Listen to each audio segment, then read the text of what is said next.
A lot of famous faces you met last night. So many famous faces. Celebrities turned out in their droves to pay tribute to these real-life heroes. And it was really interesting to chat to loads of them on the red carpet. I spoke to so many, but I've got some highlights for you. OK. So if you watch Bridgerton, then you will love Lady Danbury. Her real name in real life is Andrea Ando, and I asked her why the night was so important to her. Tonight is not about all us in our fancy frocks. It's about ordinary, regular people who are unsung and who aren't celebrated and who don't get flashing photos and all that sort of stuff, but who are generally going about the world being generous, kind, decent, thoughtful, looking out for strangers, doing stuff that's of no benefit other than it's a lovely thing and a right thing to do.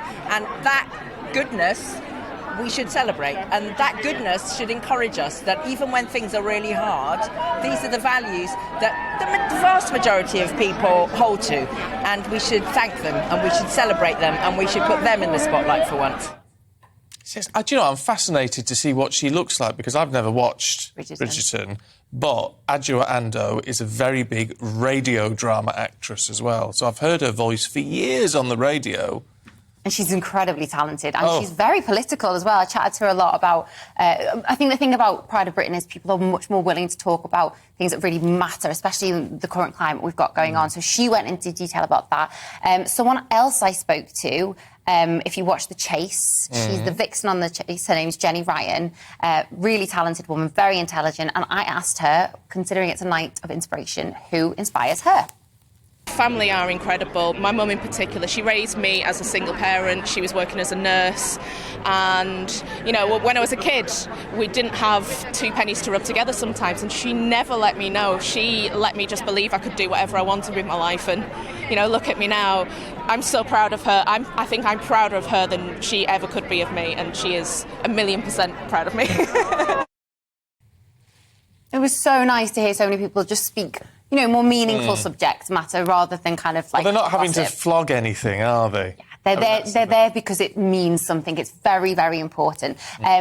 What was incredible last night was a real favourite for me, was speaking to some of the Lionesses because they were honoured at the Pride of Britain because obviously they won. They've made us all incredibly proud. They've done a lot for women in sport. I spoke to Alessia Russo and I asked her how it felt to be honoured for a Pride of Britain award. And I also spoke to Rachel Daly and asked her if they expected such a reaction to their Euros win.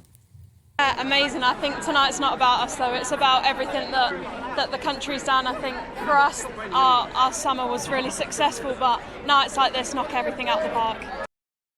No, I don't think anyone did, because I think for us we're just so humble, down-to-earth kind of people. We know where we've come from, so when you see these kind of events and we're invited to and we're picking up awards, it's absolutely massive. But yeah, I think the overriding emotion is pride. Wow, I tell you what, that's some frock, though. I know! Amazing. It's so great to see these women who will go on a pitch, no makeup, hair up, absolutely smash it, do us proud, and then just look incredible on a red carpet. I think it's like absolute girl power. Yeah, yeah. Now, I'll tell you who I'm impressed with, because... did I mention it on air the other day? I don't know. But I was out at a garden centre the other day, and I saw Mary Berry. Yeah. And we were sat there having a cup of tea in the cafe, like you do, and we were like... Oh, it's Mary Berry. I thought you meant you and Mary were having I did! I was like, ooh, what cake did she have? Well, we had coffee and walnut cake, and then she walked past with a group of her friends, and they just were out having a wander around the garden. That's a good seal of approval for that cafe if Mary Berry's prepared to eat your cake. Yeah, I was about to say. But it was really nice to see her, because it's just like, it's Mary Berry. It's Mary Berry, and that's the thing. So she came on to the red carpet, and you have all these amazing stars, and Dame Mary Berry turns up. So I spoke to her. I asked her what's important to her, talking about that. I asked her what her biggest achievement is, and also who helped her along the way. I was helped by, originally, my cookery teacher, and I hope that I've inspired many people to cook for their families and enjoy it. She's such a little superstar, honestly. She's the sweetest woman. And she's 87. Yeah, and she was very much like, she wanted to talk about the people there, the people being honoured as well, and that was really nice to see. It's a very, very humbling event for celebrities. But she's also, I mean, she's been through her own personal tragedy, hasn't she? She lost her son many years ago now. And I sort of think I mean, not that you wish tragedy on anybody, but when it gives them a different perspective, doesn't it, as well? 100%, yeah, absolutely agree with that, and yeah. Let's go from one reality star baking to dancing instead. Yeah, Strictly Stars were out in force last night. I spoke to loads of them. Yeah, we're partway through the series. These two are actually dating in real life, and they're both professional dancers on the show. Nadia Baktrova and Kai Widrington. So I asked them what it's like to work on Strictly with someone you're in a relationship with.